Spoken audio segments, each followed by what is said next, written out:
یہ قرآن ایک بابرکت کتاب ہے جسے ہم نے آپ صلی اللہ علیہ وسلم پر نازل کیا تاکہ لوگ اس پہ غور اور فکر کریں اور تاکہ اہل فہم اس سے نصیحت حاصل کریں۔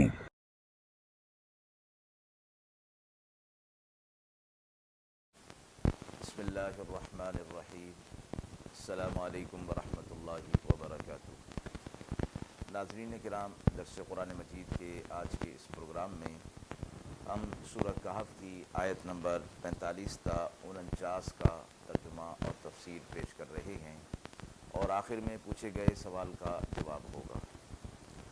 اعوذ باللہ من الشیطان الرجیم، بسم اللہ الرحمن الرحیم۔ واضرب لهم مثل الحياة الدنيا كماء أنزلناه من السماء فاختلط به نبات الأرض فأصبح هشيما تذروه الرياح وكان الله على كل شيء مقتدرا۔ المال والبنون زينة الحياة الدنيا والباقيات الصالحات خير عند ربك ثوابا وخير أملا۔ ويوم نسير الجبال وترى الأرض بارزة وحشرناهم فلم نغادر منهم أحدا وعرضوا على ربك صفا لقد جئتمونا كما خلقناكم أول مرة بل زعمتم أن لن نجعل لكم موعدا۔ ووضع الكتاب فترى المجرمين مشفقين مما فيه ويقولون يا ويلتنا ما لهذا الكتاب لا يغادر صغيرة ولا كبيرة إلا أحصاها ووجدوا ما عملوا حاضرا ولا يظلم ربك أحدا۔ آیات مبارکہ کا ترجمہ ملاحظہ فرمائیں اور بتا دیجئے ان کو مثال دنیا کی زندگی کی کہ جیسے پانی ہم نے آسمان سے نازل کیا، پھر اس سے گنجان ہو گیا زمین کا سبزہ، پھر کل کو وہ ریزہ ریزہ ہو گیا ہوا میں اڑتا ہوا، اور اللہ کو ہر چیز پر قدرت حاصل ہے۔ مال اور بیٹے زینت ہے دنیا کی زندگی کی اور باقی رہنے والی نیکیوں کا بہتر آپ کے رب کے ہاں بدلہ ہے اور بہتر امید بھی۔ اور جس دن ہم چلائیں گے پہاڑ اور آپ دیکھیں گے کہ زمین کھلی ہوئی اور گھیر لیں گے ہم انہیں، پھر نہیں چھوڑیں گے ان میں سے کسی ایک کو بھی، اور سامنے آئیں گے آپ کے رب کے سامنے صف باندھ کر۔ وہ آ پہنچیں گے،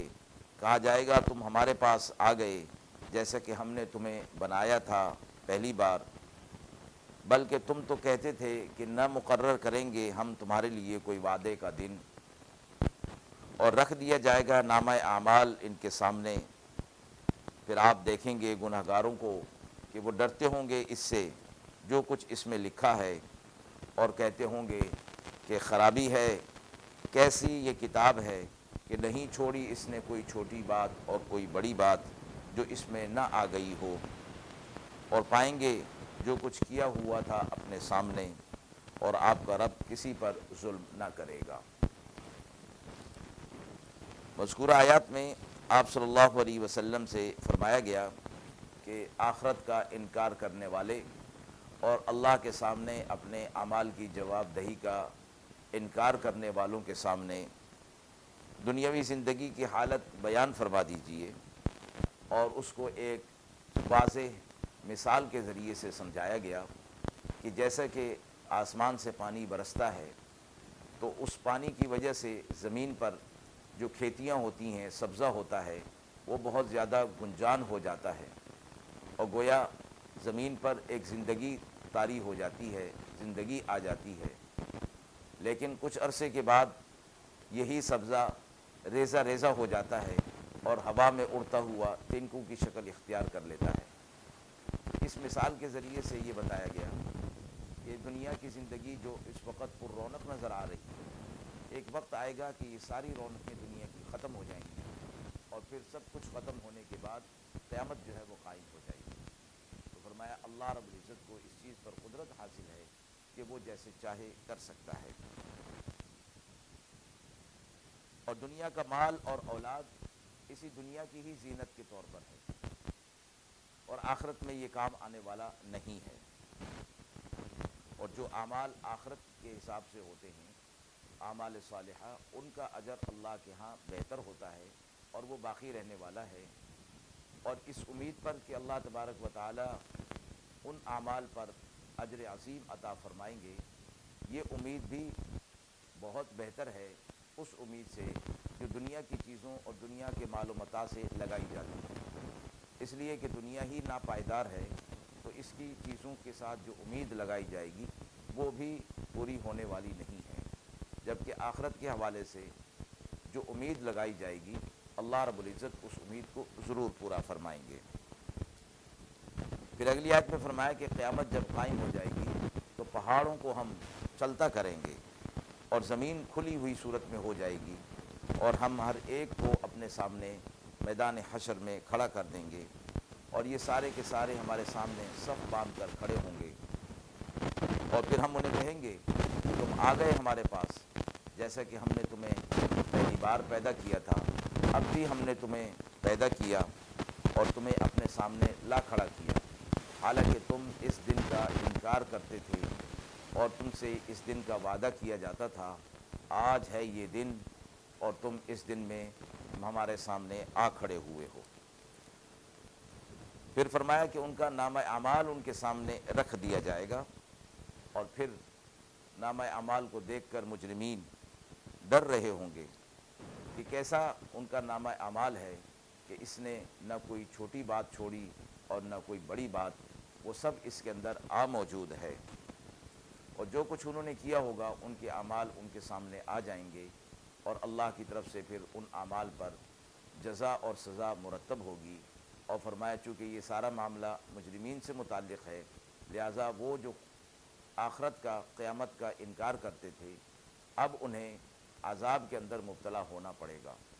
اور فرمایا کہ یہ اللہ کی طرف سے بطور ظلم کے نہیں ہوگا، بلکہ وہ لوگ اپنے اعمال کو اپنے سامنے دیکھ لیں گے اور اسی کے مطابق ہی اللہ رب العزت ان کے ساتھ معاملہ فرمائے گا۔ اور آخر میں یہ فرمایا کہ وَوَجَدُوا مَا عَمِلُوا حَاضِرًا، یعنی سب اہل محشر اپنے اعمال کو اپنے سامنے حاضر پائیں گے، کہ جو بھی اعمال انہوں نے دنیا کے اندر کیے ہوں گے وہ ان کے سامنے موجود ہوں گے۔ روایات احادیث میں یہ فرمایا گیا ہے کہ یہی اعمال جو دنیا کے اندر کیے جاتے ہیں آخرت کی جزا اور سزا بن جائیں گے، یعنی نیک اعمال وہاں پر ان کے اعمال کی شکلیں جو ہیں وہ بدل جائیں گی، نیک اعمال جنت کی نعمتوں کی شکل اختیار کر لیں گے، اور برے اعمال جہنم کی آگ اور عذابات کی شکل اختیار کر لیں گے۔ آیات کے حوالے سے سوال پوچھا گیا ہے کہ باقیات الصالحات سے کیا مراد ہے؟ حضرت ابو سعید خدری رضی اللہ تعالی عنہ نے فرمایا کہ رسول اللہ صلی اللہ علیہ وسلم نے فرمایا کہ باقیات الصالحات کو زیادہ سے زیادہ جمع کیا کرو۔ عرض کیا گیا کہ وہ کیا ہیں؟ تو آپ نے فرمایا سبحان اللہ، لا الہ الا اللہ، الحمد للہ، اللہ اکبر، ولا حول ولا قوت الا باللہ کہنا۔ ایک اور حدیث میں حضرت نعمان بن بشیر رضی اللہ تعالی عنہ کی روایت ہے کہ آپ صلی اللہ علیہ وسلم نے فرمایا سبحان اللہ والحمد للہ ولا الہ الا اللہ واللہ اکبر کہنا، یہ باقیات الصالحات میں سے ہے۔ حضرت ابو ہریرہ رضی اللہ تعالیٰ عنہ فرماتے ہیں کہ رسول اللہ صلی اللہ علیہ وسلم نے فرمایا یہ کلمہ یعنی سبحان اللہ والحمد للہ ولا الہ الا اللہ واللہ اکبر میرے نزدیک ان تمام چیزوں سے زیادہ محبوب ہے جن پر آفتاب کی روشنی پڑتی ہے، یعنی پورے جہاں کے حوالے سے۔ ایک اور روایت سے یہ بھی معلوم ہوتا ہے کہ باقیات الصالحات سے مراد 5 نمازیں مراد ہیں۔ حضرت ابن عباس رضی اللہ تعالیٰ عنہ نے ایک روایت میں فرمایا ہے کہ آیت میں باقیات الصالحات سے مراد مطلق اعمال صالحہ ہیں، ان میں یہ ذکر اذکار بھی اور دیگر اعمال صالحہ بھی، چونکہ ان اعمال صالحہ کا اجر جو ہے وہ باقی رہنے والا ہے، اور اللہ رب العزت ان اعمال صالحہ کی حفاظت فرماتے ہیں اور قیامت کے دن ان کو پیش کیا جائے گا اور ان پر اجر و ثواب مرتب ہوگا۔ اس لیے فرمایا گیا کہ اعمال صالحہ اللہ کے نزدیک باقی ہیں اور قائم رہنے والے ہیں، اور ان پر اللہ کی طرف سے اجر مرتب ہونے والا ہے۔ وآخر دعوانا الحمد للہ رب العالمین۔